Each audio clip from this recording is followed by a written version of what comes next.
Hi and welcome back. This time we're going to talk about minimaps and how you can use them in your own game. Without further ado, let's get started. So first of all, I had a new project created. This is just a simple universal 3D standalone project, and it's pretty much empty. And first of all, let's start by adding a new camera. This will be our Minimap camera. And this camera will be located in the origin, and let's say 50 in the Y direction, and let's let it look down by 90 degrees, something like that. And for rendering, we create a new folder, call it textures, and create a new render texture. Create rendering and render texture. This will be our Minimap. Let's go render texture. Let's tell it 512 by 512, make it a little bit bigger.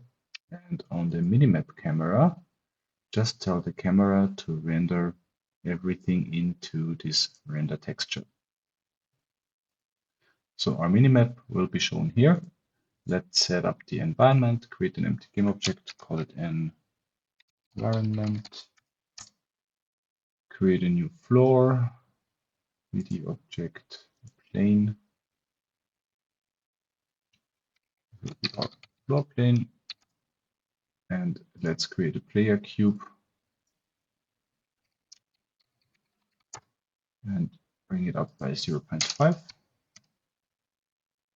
And let's create a new materials folder to make it visible and create material. Let's call it red and just make it red.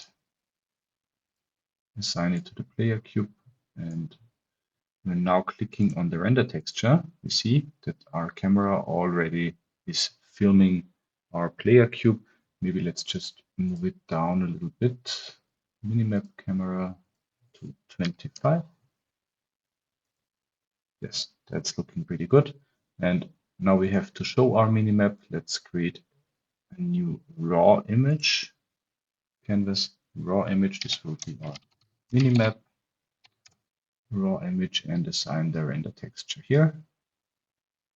And we can already see that this is rendered over here and down here on the lower left side. Let's bring it up to the right side. Click on anchor presets, hold Alt and bring it up to the upper right corner and make it a little bit bigger. Let's say, I don't know, 250 by 250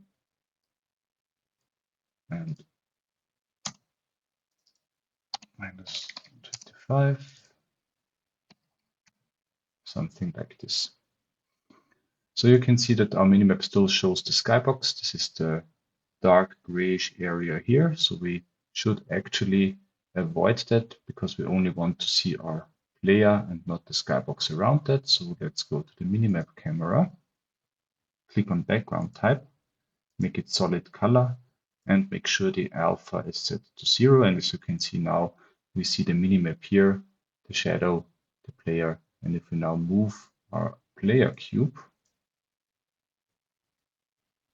it moves along. That's actually pretty good so far. So we have our minimap camera, we have our main camera, we can move around, but there are still a few things that we should be aware of. So for instance, if we now go to the lighting window, which you can find under Window, Rendering, and Lighting, and under Environment, there is a fog setting. If we activate that, fog will be rendered. And if we now go up with the fog density, you can see that in the main camera, the fog is pretty dense already. And in the minimap camera, I can't see the player anymore because the fog is way too dense. And that should not be the case. So we have to exclude the fog from the rendering. And there is no setting, no layering, nothing like that here that could help us here. So we will help ourselves by creating a new folder, call it scripts. creating a new script, control fork on camera, open that, and let's just briefly talk about it. Whenever this camera will begin rendering, we will disable the fork, and after the rendering is ended, we'll enable the fork again. So this just controls the fork on the render side. If we now go back to project and drag this script on our Minimap camera in the inspector, we'll see that nothing happens, but if we enter play mode, the fork is not rendered anymore. So we have two audio listeners in the scene because I forgot to remove it on the Minimap camera. And let's try it again. And you can see that the Minimap renders without problems, without fork, while the main camera keeps the fork. This is actually pretty good. And if you want to have a preview in the editor, you can go over here and add the execute in edit mode attribute. I won't recommend that, but you can do that if you want to test something. When we go back to Unity, you see that the rendering over here is already working the way we want. So that's the basic Minimap. You can use it for almost everything, but sometimes this is not enough in terms of requirements. Sometimes you just want to render the player position, something beneath it, and so on. And this is where layers come in handy. For instance, let's add a cube to the player cube, which should be shown on the minimap. Let's create a cube.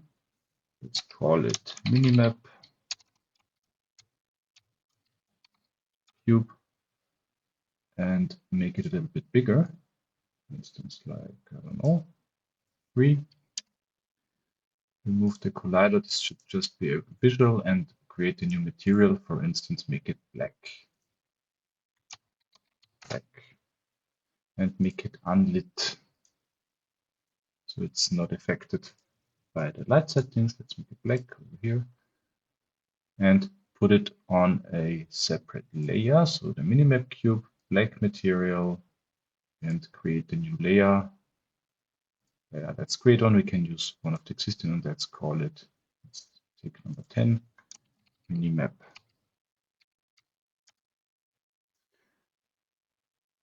Put it on the minimap layer.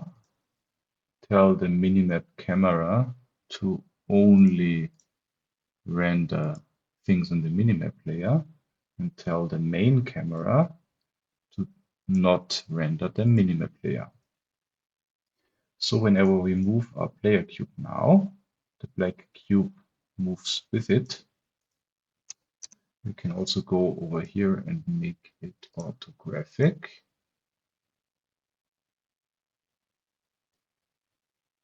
Just the size a little bit. For instance, 8 would be a good fit. Make it 10. And whenever we move now the player cube, our minimap will follow, and let's do the same for the floor.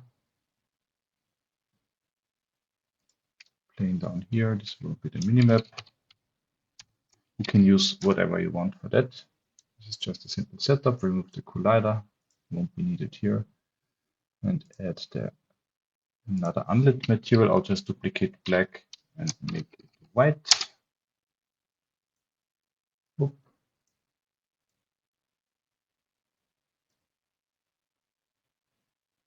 Bring it on the minimap layer and maybe make it bigger.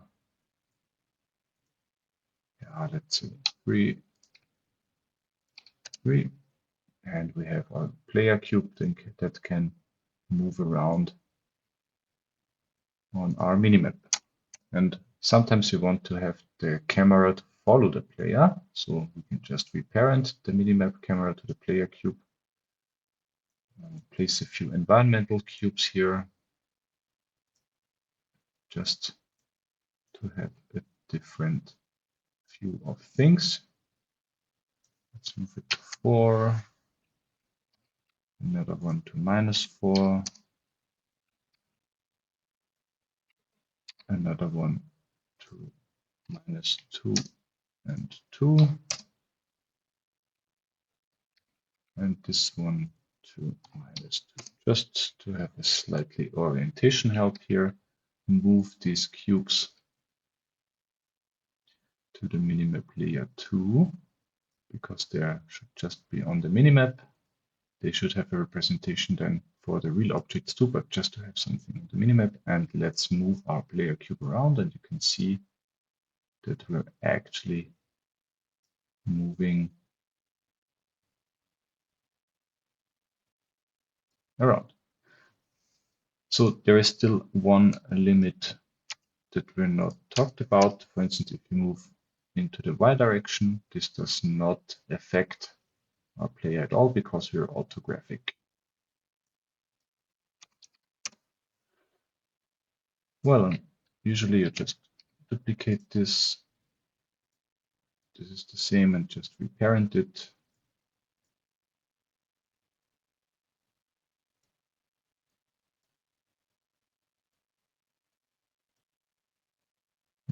Over here.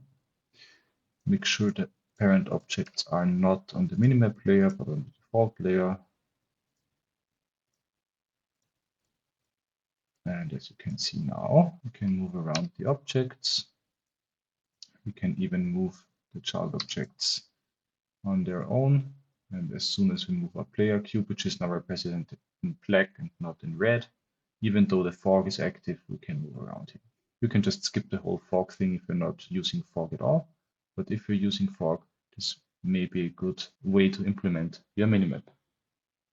So I hope you like this short tutorial. I'll see that I'll upload more of these short tool development things in the future. And if you liked it, give it a like. Shout out to all the YouTube members, to my Patreon sponsors. Don't forget that there is a Ko-fi page which you can help supporting the channel too, and the GitHub sponsors page is online too. So if you want to help the channel grow, make sure to like, subscribe, comment, and maybe sponsor on one of the named platforms.